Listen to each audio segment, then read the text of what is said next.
Himua nga imong kusog ug imong taming ang Ginoo sa imong kinabuhi, sa imong pagkinabuhi dinhi sa kalibutan. Ang Dios saligi gayud nga matinud-anon nga mutabang ang Ginoo diha sa imong kinabuhi. Ug kinasayod ako nga ang Dios dili gid kita niya pasagdan. Ang Dios mag-provide gayud kanunay kanato sa matag adlaw. Hatagan kita niyang igong kusog nga atong magamit sa matag adlaw sa atong pagkinabuhi dinhi sa kalibutan.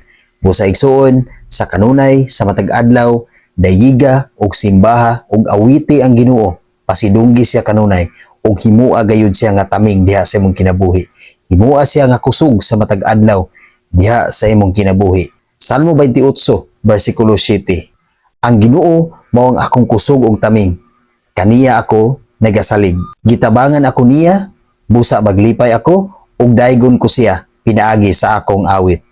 Mao na igsuon, ang Ginoo matinud-anon gayud sa atong kinabuhi. Busa dayga ug pasidunggi ang Ginoo, awiti sa kanunay ang Ginoo, dayiga siya sa matag adlaw diha sa imong kinabuhi ug himua gayud siya nga imong tigpanalipod, imong taming ug imong kusog. Tungod kay kung imo nang buhaton igsoon, ang Ginoo matinud-anon diha sa imong kinabuhi ug dili ka gayud niya pasagdan. Iyang ihatag ang imong gikinahanglan sa matag adlaw ug siya magauban gayud sa kanunay ug dili gid kita niya talikdan ug biyaan. God bless sa tanan.